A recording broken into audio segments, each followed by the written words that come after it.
Bonjour à tous, très heureux de vous retrouver ce samedi matin pour un nouveau numéro d'émission Info Hebdo, votre rendez-vous hebdomadaire de décryptage de l'actualité politique nationale de la semaine sur ESAE TV. Cette semaine, 3 grandes actualités ont fait l'actualité tout au long de cette semaine et ont partagé les gros titres à la une des parutions tout au long de la semaine. Il s'agit des observations faites par le ministère de l'Intérieur, de la Sécurité publique aux responsables du parti politique Les Démocrates dans le cadre du processus devant conduire à la conformité à la nouvelle charte des partis politiques. Nous avons également à la une de l'actualité cette semaine la déchéance de Karamat Faboun de la tête de la mairie de Adiawere. Et pour finir, nous avons l'affaire de 4 milliards de francs CFA qui met au banc des accusés Carlos Adomao et quelques cadres de la direction générale des impôts du Bénin. Et pour en débattre ce matin, je reçois pour vous, chers amis internautes, Joseph Perjoanago, qu'on ne présente plus sur les plateaux d'émissions d'Info Hebdo. Il est le directeur de publication du quotidien La Dépêche. Il sera face à Bienvenue Agbasagan, journaliste, analyste politique. Sans plus tarder, on les retrouve juste après la pub pour le décryptage. Chaque enfant qu'on enseigne est un homme qu'on gagne. L'école est le lieu par excellence de l'éducation. ESAE. Étudiants, étudiantes, nouveaux bacheliers, parents d'élèves, une raison de plus pour choisir l'excellence. Et oui, bénéficier des demi-bourses et de réductions de scolarité à ESAE. Payer 250 000 au lieu de 500 000 en licence 1, 2 et 3 sciences juridiques, économiques, de gestion et en journalisme. Et pour les 100 premières inscriptions en administration des finances et administration générale, bénéficier d'une réduction et payer 400 000 au lieu de 500 000. En master 1 et 2, 500 000 au lieu de 800 000 en administration des affaires, 600 000 au lieu d'1 million en journalisme. Faites partie des 100 premiers inscrits en administration des finances et administration générale pour bénéficier de la réduction. Payez 800 000 au lieu d'1 million. À ESAE Cotonou et Parakou, la rentrée est effective. Le dossier d'inscription est disponible en téléchargement à l'adresse suivante www.esae.bj/esae2019 ou renseignez-vous à ESAE Cotonou au 96 80 55 11 98 98 14 00 90 93 65 21 à ESAE Parakou au 96 68 16 14 97 77 51 47 à ESAE, l'épanouissement et le développement est au cœur de notre succès. ESAE, l'excellence a un nom.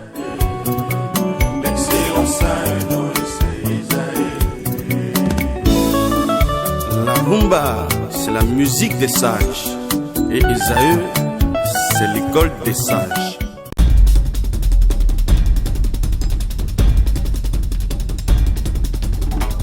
Le décryptage du jour, comme je l'annonçais à l'entame de cette émission, se fera avec vous. Bienvenue à Bassagan. Bonjour. Bonjour Kader, bonjour amis internautes. Merci d'être des nôtres ce samedi matin. Vous êtes face à Joseph Perjoanago. Bonjour et merci pour la fidélité. Bonjour chers confrères, bonjour aux amis internautes de ESAE TV.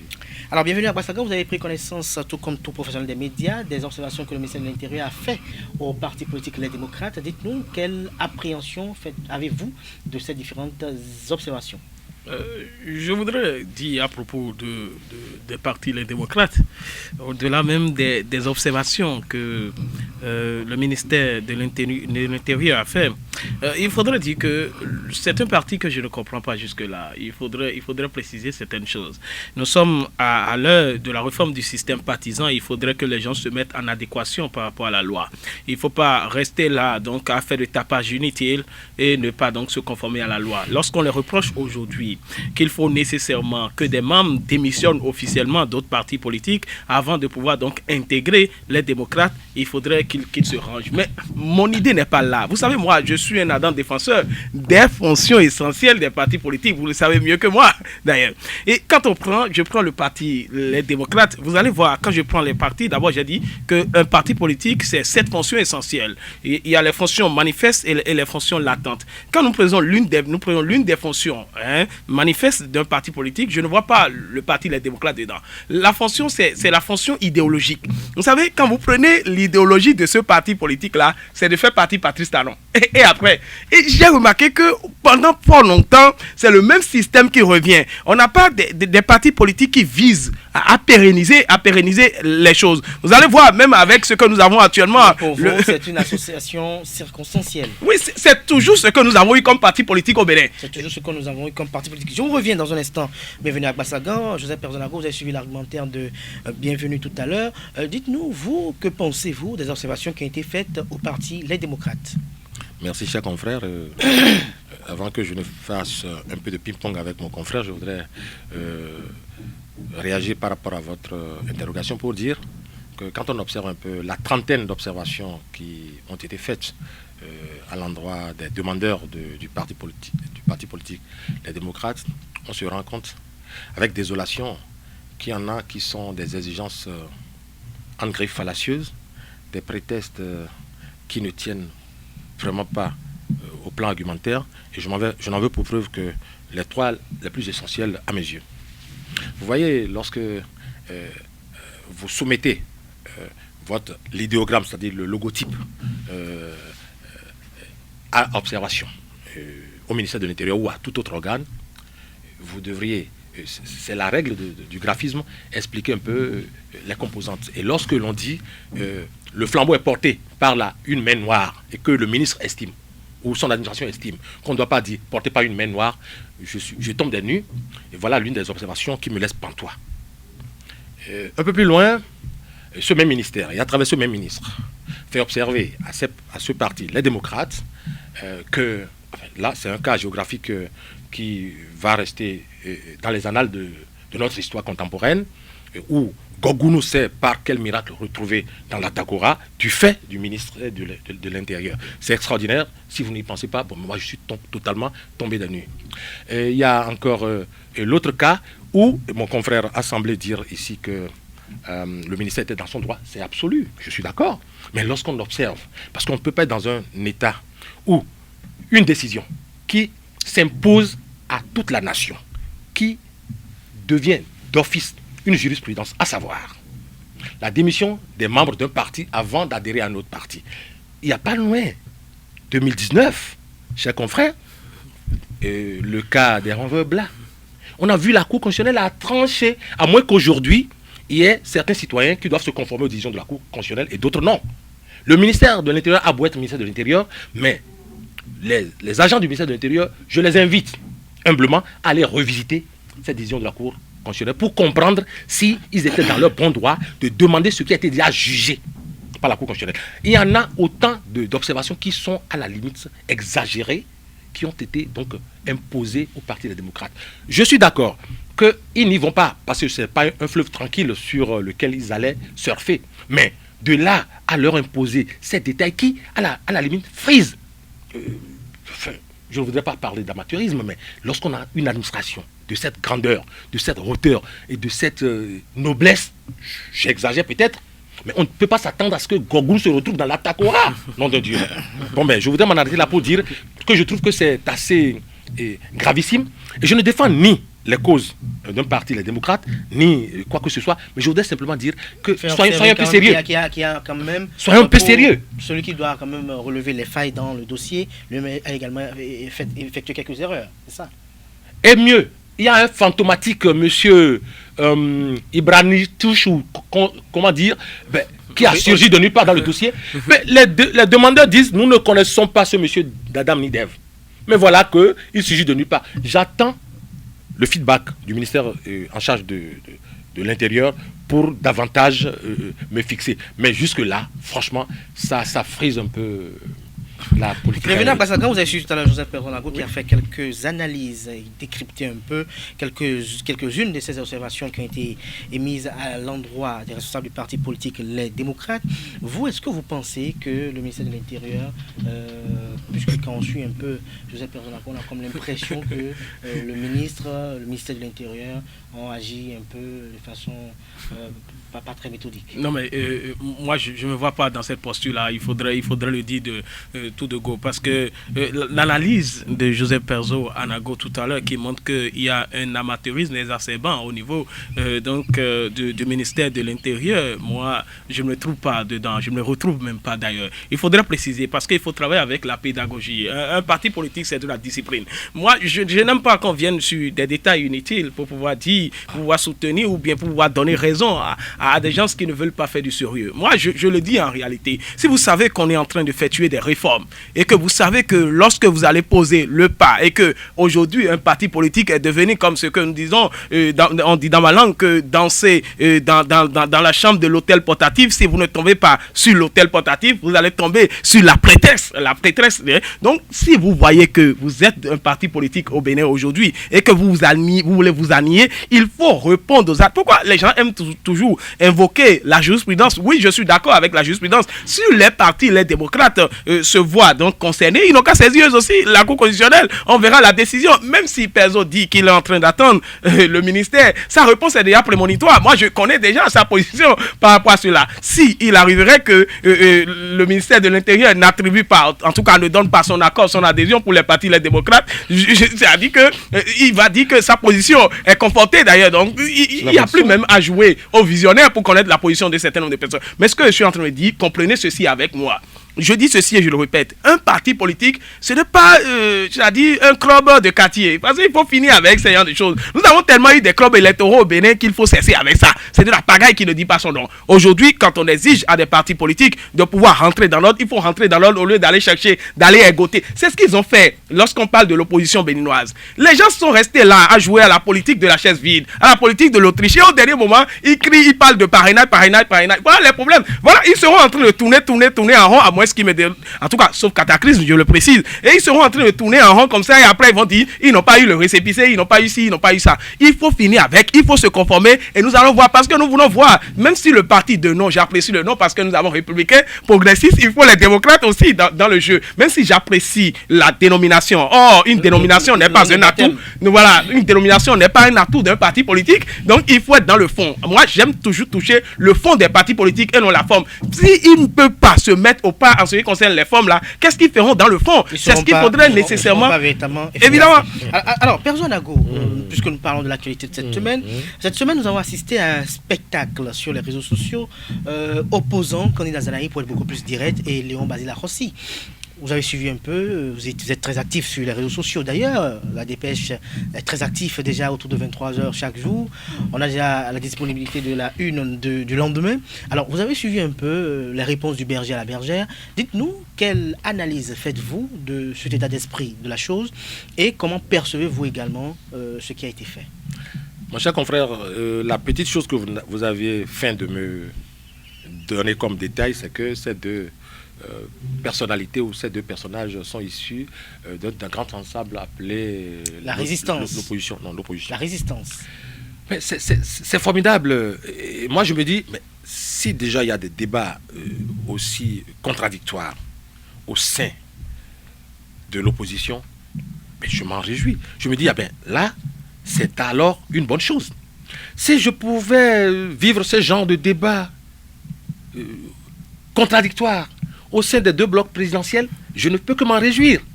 Mais c'est formidable. Vous devriez, vous journalistes, s'il vous plaît, vous en réjouir. Voilà par exemple des gens, s'il vous plaît, mon cher confrère, je n'ai pas encore terminé. Et voilà par exemple deux partis qui sont issus d'un bord dit de l'opposition et qui se contredisent. Deux personnalités qui se contredisent. Mais chose extraordinaire. Mais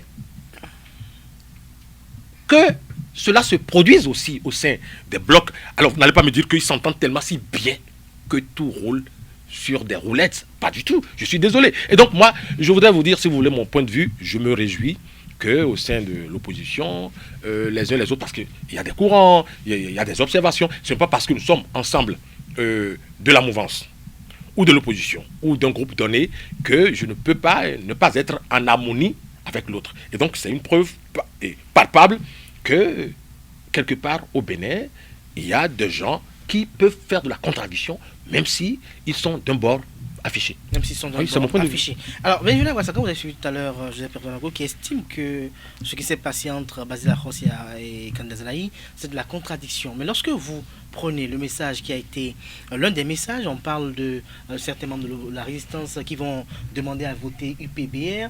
Est-ce qu'il n'y a pas une sorte, je dirais, une insinuation de vouloir traiter l'un de traître, l'autre de ne pas traître, ou pour ne pas évoquer de la traîtrise en quelque sorte? Il faut dire que, moi je le dis, permettez-moi d'être amer, c'est le flux de la malorganisation. Moi, je dis, on dit, quelle est la valeur alors du principe ou bien de l'adage selon lequel le linge sale se lave en famille. Vous savez, c'est des gens qui se mettent dans un parti politique rien que pour la circonstance. Je vous dis ma vérité. Vous voyez, nous avons longtemps vu ça.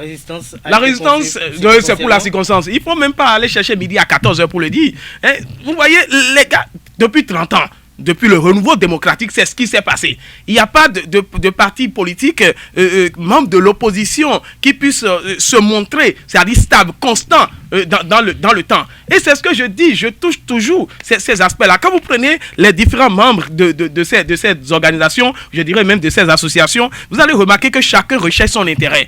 Et quand le ventre est devant ce qui est la gestion du bien public, c'est les conséquences que nous allons voir. Et qu'à la place publique, qu'on se raconte certaines choses, des pères de famille, permettez-moi de le dire, de cette manière-là, qui se lancent des mots. Et qu'est-ce que nous apprenons à la génération? Il faudrait dire. Donc ça veut dire qu'en politique, on peut se permettre d'insulter comme on veut. Or, en réalité, vous savez qu'en droit, l'injure, quand cela devient public, c'est une infraction. Et qu'à cause de la politique, on arrive à faire ces choses, il faut éviter. Parce que ça amène, c'est ça qui amène à des conflits, il faudrait préciser. C'est pourquoi, d'ailleurs, même à un moment donné, moi j'ai commencé par dire, au lieu d'utiliser certaines expressions opposant mouvance, il faut parler donc du pouvoir en place et de l'alternance au pouvoir. Là, au moins, ça camoufle un peu le sang de la guerre, je dirais, d'une manière ou d'une autre. Voilà des parents, en tout cas, des membres d'un parti, des personnes responsables qui s'insultent sur les réseaux sociaux et que les gens se relaient. Or, vous savez que nous sommes à l'ère du numérique et ça restera et ça demeurera pour toujours. Qu'est-ce que nous laissons à la postérité politique? Il faut toujours, en agissant, parce que nous sommes les héritiers de ceux qui sont morts, la providence de la génération future. Et donc, quand nous voulons poser des actes, nous devons donc faire référence au passé et considérer le présent afin de faire une projection dans le futur. Quand moi, je mets tout ça dans un agrégat, je vois que c'est malsain de pouvoir se comporter ainsi sur les réseaux sociaux. Joseph Perzo-Lago me demandait de vous arracher la parole. Alors, sûrement qu'il a quelque chose de très important à nous dire. Joseph Perzo-Lago. Non, ben, je l'aime bien, mon cher confrère, lorsqu'il se met dans ses envolées. Je ne voudrais pas dire lyrique. Alors, je voudrais. Vous ne voulez pas dire lyrique, mais vous avez dit lyrique. Non, je n'ai pas dit lyrique. J'étais à deux droits. Mais je voudrais lui dire de s'apaiser que ceci, s'il est adepte d'un certain unanimisme qui conduit une assemblée de 83 députés à ne pas pouvoir interpeller le gouvernement sur le décès ou la mort, certains parleraient de tuerie, moi non, d'un étudiant sur le campus universitaire jusqu'à la date d'aujourd'hui, et que l'on puisse interpeller le gouvernement sur l'utilisation du chicha. Mais je trouve quand même que là je suis d'accord avec lui. Non mais mais j'ai pas fini. Cadet. Mais j'ai pas fini. Je suis en train de faire une corrélation. Voilà. Mais c'est une commodité de langage. Allez-y. Pour démontrer, mon cher confrère, que autant vous avez la poésie pour expliquer les choses. Allez-y, je vous suis. Alors, allez dans votre métaphore, je vous suis là. Je vous en prie. Et donc pour dire donc que l'unanimisme n'est pas une bonne chose. Même dans nos familles, on n'a pas d'unanimisme. Et c'est en cela que je suis scandalisé lorsque je constate que des intellectuels ici sur ce plateau puissent imaginer un seul instant que le linge sale doit pouvoir se laver en famille. Je vous en prie. De quel linge sale s'agit-il? De quelle famille s'agit-il? Pas de linge sale, mais ma question, la question que j'avais posée aussi également à Bienvenue à Bassagan, quand on lit les messages les uns et les autres, on a comme l'impression qu'on veut traiter l'un de traître. Il s'en passe d'énormes. On a comme l'impression qu'on invite l'opposition en réalité à se méfier de tel. Qui invite l'opposition? Mais écoutez, dans les messages, qu'est-ce que nous entendons aujourd'hui de la bouche des politiques, des hommes politiques que nous n'avions jamais entendus avant l'arrivée de Patrice Talon, le citoyen Patrice Talon, ici au pouvoir? On en a entendu des vrais et des pas mûrs. Des gens en ont sorti des choses extraordinaires. Et en son temps, je suis désolé de constater qu'on n'y trouvait pas matière à contestation ou à contradiction. Mais c'est curieux qu'aujourd'hui seulement, lorsque certains Arossi répliquent à un certain Azanaï qui n'a pas sa langue dans la poche, et les deux n'ont pas leur langue dans la poche, et qu'on se félicitait de ces messieurs il y a quelques mois en arrière, aujourd'hui on trouve qu'ils sont les plus mauvais garçons de la cité, je suis scandalisé. Je vous en prie. Non, il ne s'agit pas qu'ils sont mauvais garçons. Mais on a vu, je ne veux pas citer de nom de députés ou de politiques ici, que nous tous nous connaissons, qui ont le langage haut perché et qu'il ne faut pas dans de la dentelle. Alors, de quoi parlons-nous? Il faut une précision. Nous allons évoluer dans le débat. Une précision très rapidement. Non, une précision. Vous savez, moi, il ne faut pas se référer sur ce qui est mauvais et c'est passé dans le passé. Il ne faut pas prendre ça comme une référence. Non, il faut changer la donne aujourd'hui. Il faut changer. C'est en voulant changer que je voulais vous poser la question de savoir, vous, bienvenue à Gbassagan, quelles sont, je dirais, vos impressions face à cette observation qui a été faite par le ministère de l'Intérieur où on dit qu'il y a au sein des démocrates des membres qui n'ont pas démissionné de FCBE. Voilà. Et est-ce que, c'est une question à deux volets, est-ce qu'il pourrait arriver que FCBE refuse d'accepter certaines démissions? Non, mais comment on peut refuser une démission?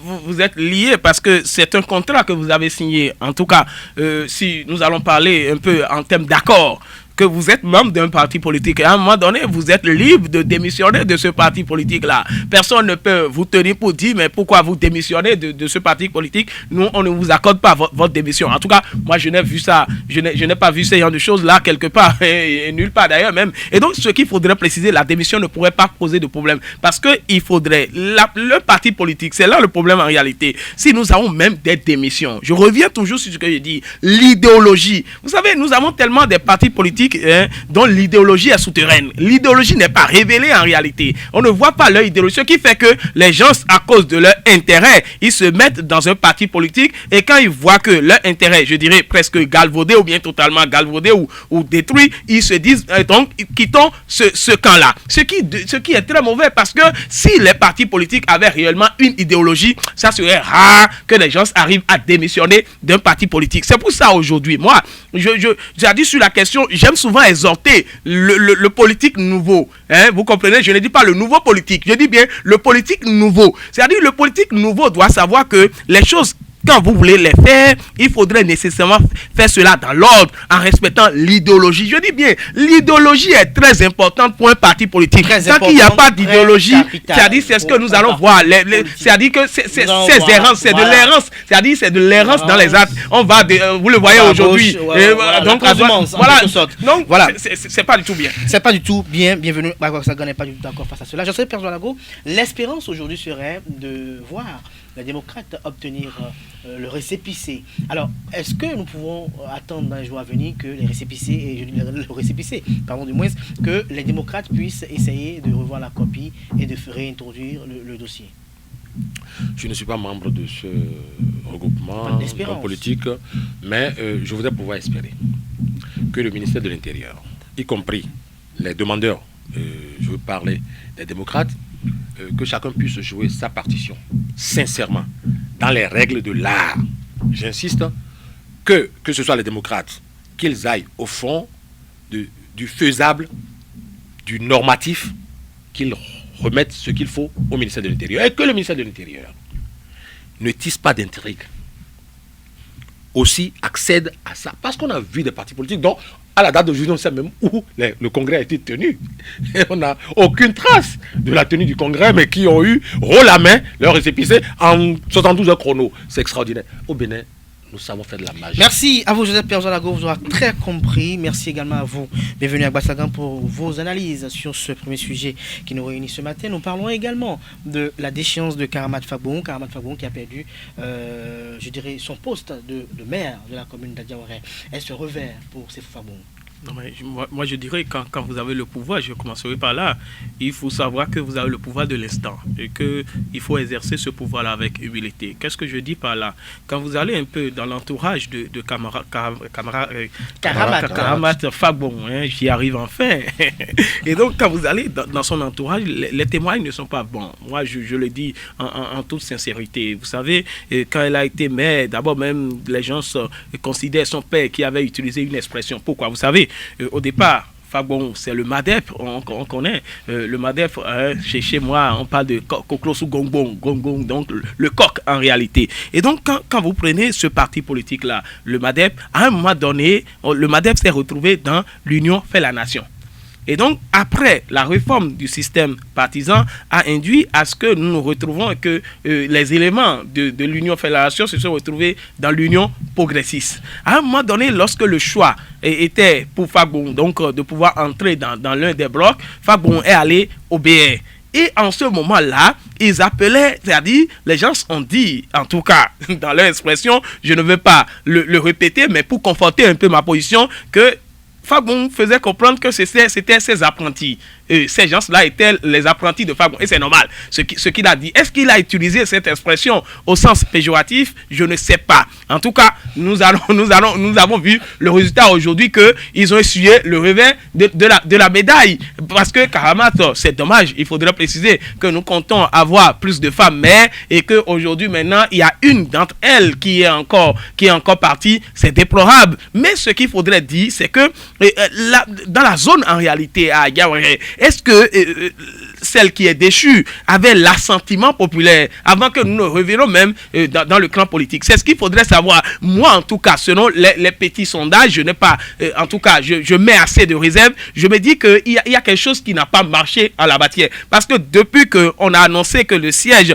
du CA de Tatonoukan a été invalidé, les gens ont dit systématiquement que Karamat ne pouvait pas avoir la mairie. Et ça s'est réellement passé. Donc, il y a le verre dans le flux et qu'il faudrait analyser, qu'il faudrait dire, il y a quelque chose qui se passe et il faut voir la solution. Joseph Perzouanago, tout à l'heure, bienvenue à Bassagan l'a dit, une femme qui était à la tête d'une mairie est partie par, je dirais, des manœuvres politiciennes, d'acteurs politiques dont les formations politiques ont été partisanes d'une législation qui promeut, je dirais, la gente féminine dans les instances de décision. Est-ce que, aujourd'hui également, ma question c'est une question à deux volets aussi, comme j'aime si bien les poser, est-ce que vous ne pensez pas qu'à un moment donné, Karamat a été promu rien que, je dirais, à travers l'aura de son père? C'est Fagbon. Merci, cher confrère. Deux questions. Deux réponses qui n'ont rien de sibylline d'ailleurs. Je vais les délivrer en disant ceci. C'est curieux que vous soyez surpris, chers confrères, que ce qui se passe puisse se Mais ça, c'est les failles préconçues, les failles attendues du système partisan, les réformes du système partisan qui étaient un bluff au départ. Parce que si un système a été conçu, magnifié, pour nous offrir un équilibre dans les actes politiques, dans la classe, au niveau de la classe politique, et qu'on en est à ces travers désolants, il faut avoir aussi l'honnêteté intellectuelle et de reconnaître que ça n'est pas bien. On l'avait dit. Comment pouvez-vous imaginer? Vous l'avez dit tantôt, cher confrère, que si cela lui arrive, ce n'est pas parce qu'elle aurait été cooptée du fait de l'aura de son papa. En principe, si le système partisan, tel que ça a été vanté, crié à tout va, était pour professionnaliser le milieu ou rendre le milieu plus aseptique, on ne devrait pas assister à ce genre de cooptation. Si c'était aussi une chose de bien faite, on ne serait pas en train de compter seulement 4 femmes sur toute l'étendue du territoire national en tant que maire. On est allé jusqu'à l'Assemblée nationale ici, dans ce pays, qu'ils nous souviennent, pour dire qu'il faut désormais instaurer l'intégration des femmes. Mais on oubliait qu'en fait c'était juste pour attirer l'attention de ce lectorat, parce que les femmes, c'est près de 80%. Et donc les politiques savent ce qu'ils font. Je voudrais revenir au système partisan pour dire que c'est une réforme qui est bancale, qui est en train de nous sortir un certain nombre d'effets. L'un des effets novateurs de ce système partisan brinque-ballant était déjà, il y a quelques mois, lorsqu'on était en pleine élection, en plein processus d'élection des maires, et puis on s'est rendu compte que, mais tiens, ça va tourner au vinaigre, et on va désigner désormais les maires. Vous y voyez quelque chose d'intéressant, ça? Mais pourtant, des gens censés avaient attiré l'attention sur la façon dont la chose se déroulait, que ce n'est pas bien. Des Karamatou, il en tombera encore. Des cooptations, ça va s'effriter au fil des jours. Et nous allons voir un peu les failles profondes de cette réforme que certains ont eu l'intelligence de décrier en son temps. C'est ce que moi je voudrais dire. Donc on a voulu régler un compte avec Karamat. Ah ben non, mais écoutez, si on devrait lui régler un compte et que le système était bien huilé, on ne règle pas de compte lorsque toutes les règles sont claires. À l'origine, si les règles étaient claires, où elles seraient là, où elles n'y serait pas. Mais vous allez voir, il y aura ces genres de déchéances qui vont arriver. Il suffisait que ça plaise à au Manitou qui est à la tête ou à quelques affidés. Et puis on sort du jeu celui qui était inattendu. On a vu ce qui est arrivé à la mairie de Parakou. Mais c'est ça les failles du système partisan.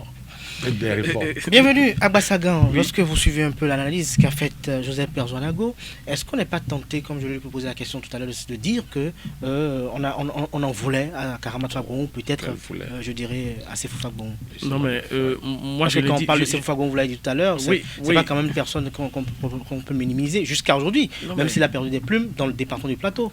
Non, mais c'est vrai que son aura, n'en parlons pas. Nous savons que le vieux Dagawere, nous connaissons son poids dans la balance politique au Bénin, donc il faut pas nier son potentiel. Mais ce qu'il faudrait dire, c'est que la politique, ça change, et quand ça change, il faut aussi procéder à cette mutation là aussi. Il ne faut pas rester dans son confort habituel, sortir de vos zones de confort, comme le disaient certains. Et donc il faut nécessairement savoir qu'avec le temps, il faut aussi changer. Et donc Karamat n'avait pas mis, je dirais, les arsenals nécessaires pour pouvoir donc affronter, en tout cas, je dirais, le naufrage que nous sommes en train de constater aujourd'hui. Vous savez que je l'ai dit. Elle a été imprudente à un niveau donné. Il y a une imprudence, et moi je le dis, il faut même pas le cacher, il faut même pas mettre ça sous le coup de la loi. Je vois Perzo tout à l'heure qui est en train de décrier la loi, qui est en train de montrer les failles en parlant d'une loi ou bien d'une réforme de système partisan bancal, ce que moi je ne pense d'ailleurs pas, parce que ce système-là, parce que quand vous commencez avec quelque chose, il faut expérimenter. Donc, la phase expérimentale doit toujours donner c'est-à-dire, on doit avoir des failles qui doivent être corrigées plus tard. Et donc, ça, c'est humain. On ne peut pas atteindre la perfection d'un coup. Il faudrait nécessairement le dire. Et puisque ce sont des humains qui ont conçu ces tests-là, ça aura toujours des difficultés. Allez lire dans n'importe quel test de loi dans le monde, vous allez toujours voir. Et donc, ceux qui disent même, en tout cas, qui touchent ou bien qui sont en disant, qui sont le glas, en faisant comprendre que nécessairement qu'il y a des failles dans cette loi-là, il faut. Tant qu'on ne va pas appliquer une loi, comment on peut savoir que la loi a des failles? On ne peut pas rester de loin et ne pas appliquer une loi et décrypter directement que la loi là a des failles. Donc ça veut dire que chaque fois on peut permettre même au Parlement, si vous votez une loi, et tant qu'on ne va pas appliquer la loi, on va dire la loi là a telle difficulté, changez ça directement. Voilà des choses qu'il faut éviter dans une république sérieuse. Il faut le dire. Et donc deuxième chose, l'aspect de Karamat m'intéresse. Cette dame là, en réalité, je me demande quel est son poids politique elle-même. C'est ce qu'il faudrait savoir. Quand vous prenez dans la zone, quand on sillonne très bien, est-ce que réellement elle pèse dans la balance ou bien elle tient compte? Est-ce que vous insinuez qu'elle a tout le temps profité de l'aura de son père? C'est ce que je dis indirectement. Et vous l'avez dit. Je ne voulais pas aller dedans, mais vous l'avez dit. Vous savez, Karamat, est-ce que les gens connaissaient Karamat comme ça? C'est ce qu'il faudrait dire. Celui qu'on connaît, c'est seulement le nom de famille Fagbon qui a joué à un moment donné en sa faveur. Et vous-même, vous ne pouvez pas me nier cela. Même c'est-à-dire que quand on dit de qui vous êtes né, c'est-à-dire pourquoi on demande à certaines personnes qui est ton père? On demande en fonction de ce que le père avait fait et c'est en fonction de cela qu'on peut accorder certaines faveurs. Et donc si on lui a accordé cette faveur-là, c'est pour ça que je parle de son imprudence, il faudrait nécessairement qu'aujourd'hui aussi, elle entre dans la danse politique et puisse évoluer comme son père et on va la voir pour qu'elle puisse bénéficier d'autres choses. Joseph Perzoanago, très rapidement pour passer au dernier sujet qui nous réunit ce matin. Non mais je suis heureux que mon confrère ait reconnu difficilement qu'il y a des failles dans le système partisan. Non mais c'est naturel. Évidemment, ça me fait plaisir. Voilà. Finalement, il a enfanté. Et donc, Karamatou, c'est déjà du passé, enfin, en ce qui concerne tout au moins son poste à la tête de la mairie. Bon, je le regrette personnellement parce que moi, je suis très féministe sur les bords et j'aurais souhaité que tout ce qui a été créé il y a quelques mois puisse se traduire dans les actes et que nous ayons autant de femmes. Qu'on ait pu obtenir un accord de gouvernance pour le maintien. Oui, mais au-delà de Karamat, beaucoup d'autres femmes, parce que vous aviez évoqué ce cas-là. Où on en est aujourd'hui? Regardez le gouvernement, il y a combien de femmes au sein du gouvernement? C'est petit à petit, la politique de petit pas. Ces femmes, on n'ira pas les chercher au Rwanda. Elles sont là devant nous. Combien de femmes? Je ne suis pas aujourd'hui que Wadet Bénin avec je vais dans la danse. Ne m'obligez pas à vous accuser de misogyne. ne suis pas misogyne, je sais que je ne sais pas de la phallocratie par ici. Là. Dans le débat, je reste avec vous, Joseph Perzolago. On a suivi tout au long de cette semaine des audiences au niveau de la Cour de répression des infractions économiques et du terrorisme au sujet d'une affaire de 4 milliards de francs CFA du contribuable béninois qui aurait disparu au niveau de la Direction générale des impôts. Vous avez suivi un peu tout ce qui a été fait comme compte rendu de cette audience et également des fuites au niveau de l'enquête judiciaire qui est en cours. Joseph Perzolago, dites-nous, que pouvons-nous retenir de cette nébuleuse? Bon, moi, c'est-à-dire, je serai toujours à l'aise pour reconnaître que lorsque le train arrive à l'heure à la gare, moi, c'est pas mon job, ça me dit absolument rien. C'est lorsque le train arrive en retard à la gare que ça m'intéresse en tant que journaliste. Et je voudrais profiter pour dire à tous les aspirants ici que ce n'est pas lorsque ça va très bien que le journaliste doit se gargariser. Mais quand ça ne va pas, il faut pouvoir mettre le couteau dans la plaie remuée.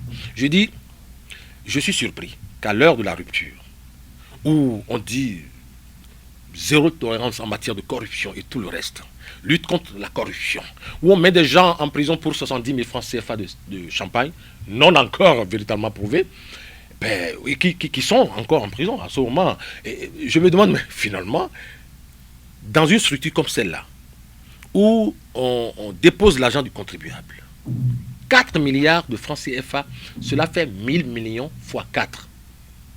Ok? 4 000 millions. 4 000 millions si on veut. Tout à fait. Millions. Et ça c'est des kilos d'argent, si je veux être trivial, qui sont partis. Et puis, de fil en aiguille, on apprend qu'il y a quelque part où on a parqué ce genre de billets. On apprend aussi que c'est parti du ministère dans des sacs de jute. Mais c'est extraordinaire. Je me dis, est-ce nous sommes-nous véritablement à l'ère de la rupture avec les anciens comportements, les anciennes habitudes, où on a digitalisé les choses. Bravo pour la digitalisation, parce qu'on y pense alors. Mais je me dis, et curieusement, c'est quand on veut en parler qu'on en parle. Ça ne ressemble pas à mon Bénin d'il y a 5 ans en arrière, où on peut parler de tout ça, on peut aller creuser et comprendre. Mais c'est le verrou total. Et c'est quand le gouvernement veut qu'on en parle, on en parle. C'est-à-dire, on est allé arrêter le supposé suspect, on l'a extradé, et puis on n'en a rien vu. Après, il est passé à la criette qui s'était dite incompétente est devenue brutalement compétente. C'est déjà une bonne chose. Et puis, on essaye de calfeutrer les choses. Vous voyez qu'un individu, un seul individu, s'emparer de 4 000 millions et partir comme ça au Sénégal et revenir tranquillement comme si de rien n'était. 4 000 millions, il se retrouve au Sénégal. Mais alors, où est passé l'argent? Qui sont les autres complices? Mais écoutez, moi je dis ceci, je ne voudrais mettre le grappin sur personne, mais je dis que cette affaire n'est pas partie de ce jeune régisseur et ni ça ne s'est arrêté à son niveau.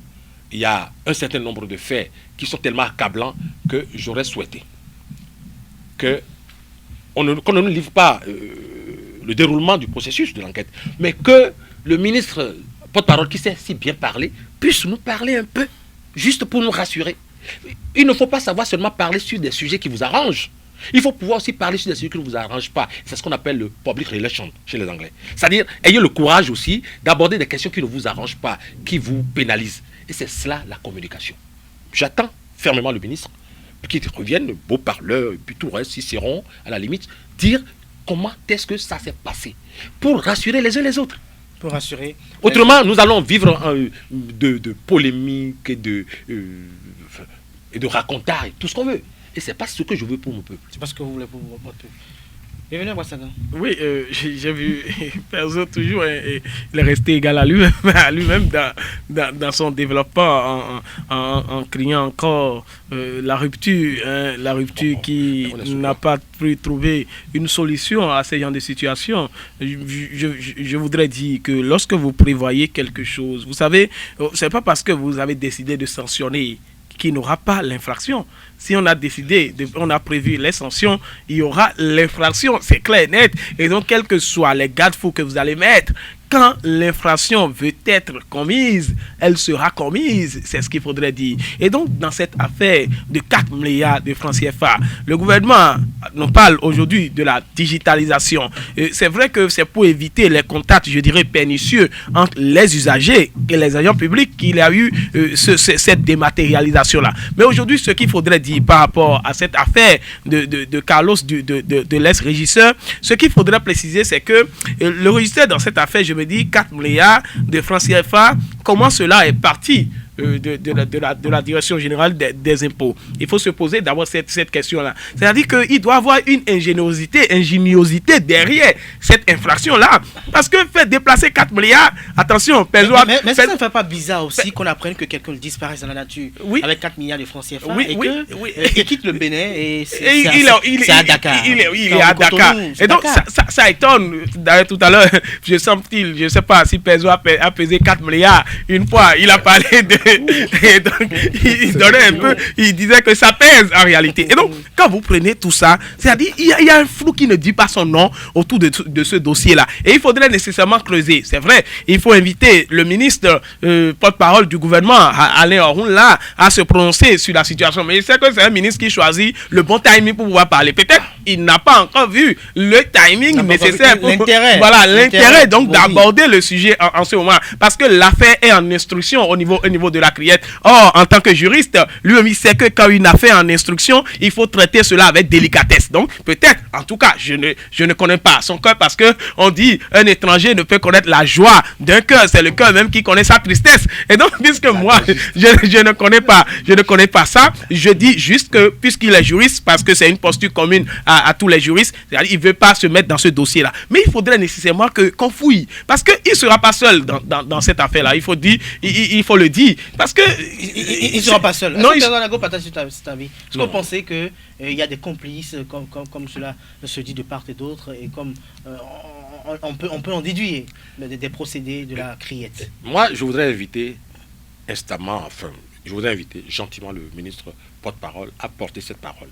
Contrairement à ce que mon confrère a dit, ce n'est pas parce qu'une affaire est pendante, on a vu des affaires bien pendantes sur lesquelles le ministre s'est empressé de se prononcer.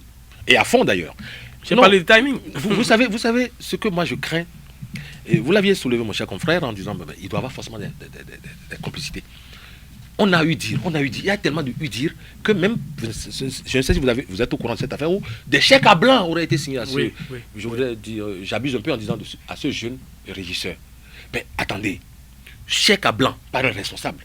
Lequel responsable relève d'un autre responsable. Et ainsi de suite. De fil en aiguille, on arrivera, je ne le souhaite pas, au ministre en charge de l'économie, qui est aussi un responsable. Ah oui, le ministre est un responsable. Je ne dis pas qu'il est le responsable, mais il est le responsable de toute cette... Alors, par conséquent, je pense qu'il est utile de communiquer, de dire, à l'étape actuelle, la justice fait son job. Mais le gouvernement nous dit, bon, mais voilà ce qui s'est passé, la justice va faire son job. L'Assemblée, dans ces cas, l'Assemblée n'interpelle pas. C'est extrêmement bizarre. L'Assemblée. Pour chicha, là. Pour les chichas. Vous avez tellement de sujets là. Pourquoi vous prenez l'exemple de l'interpellation du chicha pour. Mais je dis. Vous pensez que chicha c'est mineur? Oui, chicha est mineur par rapport à des problèmes majeurs que nous vivons. Mais on parle de la santé. Non, mais la jeunesse, l'avenir de demain. L'avenir de demain. Ah, ben, bien sûr. Qui passe son temps avec la chicha. La jeunesse, peut-être. La jeunesse est là dans la paupérisation. Il y a de petites activités que la jeunesse peut mener, mais pourtant il y a 3 milliards qu'on va distraire. On va faire peut-être une petite digression. Ah ben non. Une petite digression. Mais c'est ce que je suis en train de faire. J'adore les digressions. Non, dites-nous, est-ce que vous êtes arrivé parfois à Cotonou les vendredis soirs ou peut-être même en semaine, même lundi soir, de vous rendre dans quelques boissons et autres, et de voir comment la jeunesse ça donne à cette fameuse chicha. Oui. Est-ce que vous avez vu? Oui. Quel est votre constat? Parce que je pense que si vous avez fait le constat, c'est peut-être suite à ce constat que. Oui, évidemment. Lorsque moi j'ai fait ce constat, j'en suis arrivé il y a quelques jours ou quelques heures à me dire, mais écoutez, les 3 milliards qu'on s'apprête à partager aux partis politiques, est-ce qu'on ne peut pas créer des entreprises Entreprise de chicha. Mais je vous en prie, Cadet, il faut arrêter ces genres de comparaisons. Ah mais non, je veux une comparaison. Je dis non, on peut parler du financement des partis politiques. Il y a comme une conspiration contre ma personne. Non, c'est pas une conspiration d'ailleurs. Attendez, c'est lui qui manage l'émission. D'accord. Mais je dis, j'ai fait ce constat, tout à fait, mon cher confrère, et puis je me suis rendu compte, mais ces jeunes, ça donne à ces choses-là. Mais attends, il n'y a pas autre chose, il n'y a pas d'autres préoccupations, mais il y a des start-up, il y a autres qui peuvent absorber autant de sous, 3 milliards distribués aux partis politiques. Mais alors, on peut mettre cette jeunesse au travail. Et là, adieu les chichas. Mais voilà qu'on va les partager bientôt aux partis politiques. Eh ben, et je dis, c'est dommage. Voilà ma réponse. Donc vous pensez qu'il n'y a pas un travail qui doit être fait sur cette jeunesse-là actuellement? C'est l'une des démarches que je viens de décrire ici. Mettre public des partis politiques. Mettez ça à la disposition de ces jeunes. Aujourd'hui, nous avons ici, à Isaïe TV, des jeunes qui voudraient entreprendre. Mais mettez-leur 5 millions à disposition pour voir ce qu'ils vont en faire. Au lieu de remettre ça aux partis politiques. Non, mais il faut pas. Mais je suis sérieux. La question chicha rapidement avant qu'on puisse poursuivre avec les 4 milliards finis. Sur cette question, il faut dire que sincèrement, cette jeunesse-là qui s'adonne à la consommation de ce produit, bien aimé d'eux, je le dis. En tout cas, quand je parle des jeunes en réalité, c'est pour ça que je dis d'eux. Et vous savez, quand je vais dans les différents environnements, ils ont même d'arômes pour la chose. Et ils prennent là, et ils sont à l'aise, aromatisés, ils en demandent assez, et ils prennent. Et c'est comme si, c'est-à-dire qu'ils comparent même ça à la cigarette, ils disent, mais quand vous allez, les effets, je dirais, de cancer, en tout cas en ce qui concerne la consommation de chicha, et ça se voit très vite. Mais les gens ne veulent pas comprendre la réalité. Pour eux, puisqu'ils ont mis un peu d'arôme dedans, cela a tout camouflé. Ce qu'il faudrait dire, c'est vrai que le député Lanzé Sado, en saisissant le gouvernement, il y a d'autres sujets majeurs, il faut le dire, il y a d'autres sujets majeurs et pour lesquels il faut saisir le gouvernement. C'est comme si c'est une distraction qui est venue dans les choses sérieuses. Moi, je le dis, mais c'est aussi un sujet, d'intérêt. Oui, je suis un peu... Non, à une certaine proportion, je suis d'accord avec Perzo Anago sur ce sujet-là. Mais c'est un sujet qui doit venir à un moment donné pour pouvoir recadrer la jeunesse. Donc il faut remercier Perzo pour avoir inséré ce sujet qui n'est pas prévu. Non, avec beaucoup plus d'habileté. Alors, Joseph Perzo Anago, nous sommes à la fin de cette émission, l'affaire 4 milliards de francs CFA. Votre espérance, c'est que le ministre porte-parole du gouvernement, ministre de la communication et de la Poste, puisse monter au créneau, puisse essayer un peu d'apporter un peu de lumière sur cette affaire pour que on puisse ne plus voir cela comme une sorte de nébuleuse qui quand même terne l'image du gouvernement. Tout à fait. Mais deux choses. C'est-à-dire, je voudrais bien que les gouvernants puissent nous rassurer de comment on en est arrivé là, sans pour autant glisser sur la plateforme de la justice. Cependant, la deuxième chose est qu'il faut tirer ça au clair. Il ne suffit pas de dire, ce garçon court la perpétuité, on va nous embourber avec. Non, nous on veut comprendre. Parce que ce sont nos 4 milliards. Moi aussi, j'y ai mis peut-être mes sous. Alors, on a vu ici, ICC Service, on a crié, on a fait des rediffusions en direct pour du plouf. C'est-à-dire, ce genre de théâtralisation, ce n'est pas une bonne chose. Nous voudrions savoir où sont passés nos 4 milliards. Moi, j'y ai contribué aussi, parce que je suis contribuable. Donc voilà, j'insiste pour que la justice puisse nous mener à tous les complices, même si ça doit faire mal. Alors vous,